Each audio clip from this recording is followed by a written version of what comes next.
So the full-time whistle has blown at Old Trafford. A bizarre affair, it has to be said. First and foremost, a game upset by refereeing once more, because not because it wasn't a penalty kick. It was absolutely a penalty kick. John O'Shea pulled down Radamel Falcao, who funnily enough had a great first touch to take him into the box, because I had been giving him a lot of stick for the past few games concerning his first touch. But again, great first touch into the box, and he was held down by John O'Shea, who grabbed his shirt. Wes Brown was unfortunate enough just to be in the area, and he was dismissed for a red card. It was insane. Stupid refereeing. It's bad enough you have to go back to the team that you previously played for and loved, play in front of that home crowd that you used to play for, and then to get sent off so stupidly.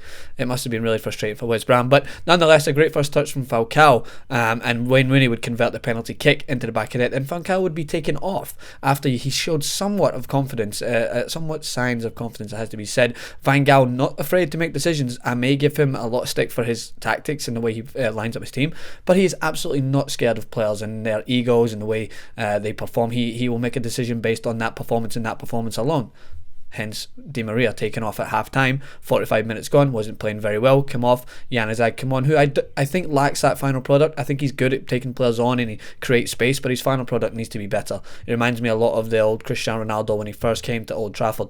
If he could develop into half of the player Ronaldo is, I think you're on to a winner. But Manchester United, as I stated on the tactics video, which was up on Full-Time Devils, you can check that out, they went with a 4-2-3-1, which looked like it. Falcao up top, but Rooney kind of partnered them in behind and pushed forward, so it kind of transitioned into a 4-4-2, and they looked dangerous. They had a lot of possession. The best player on the part from me was Ashley Young. I think Sky Sports gave him a rating of 8, the highest out of all the players from Man United, and I thought he was a better player. I thought he looked to be creative. He had a shot that was just over the bar in the first half, and Manchester United again just didn't have that final edge. They still lacked pace in the attack for me. They still needed that spark to get them into the back, into Sunderland's box and try to penetrate through there.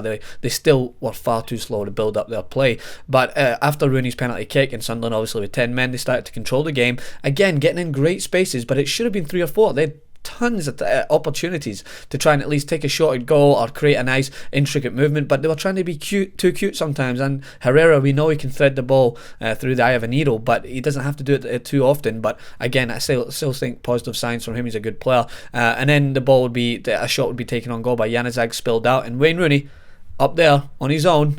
He's got that striker's instinct. He knows when to follow up balls, and that's what I think Man United have been lacking. That's why I said Wayne Rooney should be up top by himself, not because he got that goal, which probably anyone would have scored if he was there. You see him, he was taking more shots. There was one move I remember in particular. He got the ball with a lot of space, but he just snapshotted that Wayne Rooney shot that we know so well, where he gets it on target, troubles the goalkeeper, and that's what Wayne Rooney's best at. When he can get some shots on goal, get his confidence up, I guarantee he'll be back up there with the top ranks of the strikers in the Premier League in terms of goals, because he's still got that striker's instinct. Come on, the guy's only 29. You're still rating him out to drop back already into midfield? No, he's still got many years as one of the best strikers in the Premier League, and for me, him playing up top is an absolute great sign, and that's what Manchester United need to be doing more and get width. Once they started to get the ball wide again, they were dangerous. They didn't look too troubled at the back. I think they looked kind of solid, but I just think that with that 4-2-3-1 maybe, you need to somehow find a way to kind of get Di Maria back into form, because he's such a useful player when you get him on the ball, confident in space, as we've seen at the start of the season. We've seen with Argentina, we've seen with Real Madrid. He's very dangerous,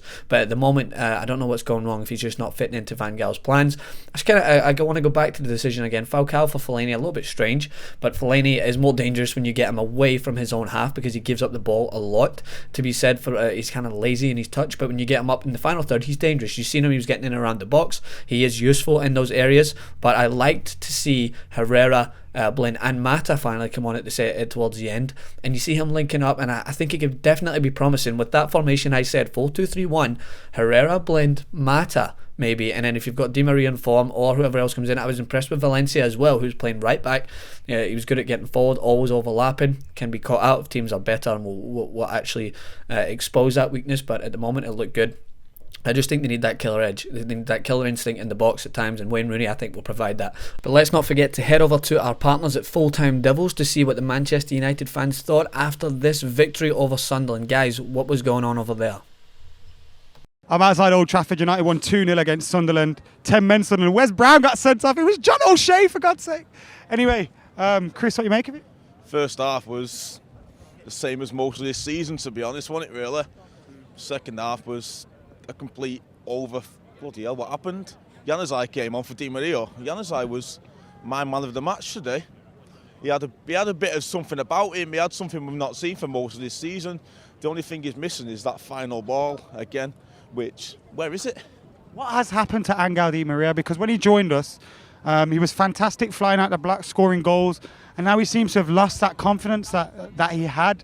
I haven't got a clue, mate. When he first signed for us, he was man of the match every game. Do you know what I mean? But the past 4 months, it just seems to be a shadow of his former self. I don't know what's happened. It could be the weather over here. It could be anything, to be honest. But I don't know. It doesn't show anything. Do you think it's a case of stick with him till he gets his confidence back, until he starts performing, or do you think he needs to be dropped? But when you pay 61 million quid for the player, you expect him to be doing it week in, week out, no matter what. Do you know what I mean? And he's not doing it at the moment. I mean, Januzaj came on for him today and looked like a Di Maria, but Di Maria today, nothing. Another player who's been misfiring, Falcao. He set up the penalty, I thought, excellently well. Probably would have scored had he not got taken down. Great reception from the Stretford end and the rest of Old Trafford for him. What did you make of his performance, and do you think he suits playing with a striker like Rooney more? Falcao, for me, as I've said to you before, I don't think he's a Premier League striker. He did well for the penalty. Yeah, he would have scored it, but how many times can you just said he would have scored this season? Not many. Not too many for me anyway. Are we going to stay in the top 4? Hopefully. Up top. So let us know what you guys think. 2-0 to Manchester United. Make sure to subscribe to TYT Sports. Come back for more Premier League coverage. We'll be bringing you a best and worst clip of the weekend tomorrow after the great game between Manchester City and Liverpool. Looking forward to that one, guys. Thanks.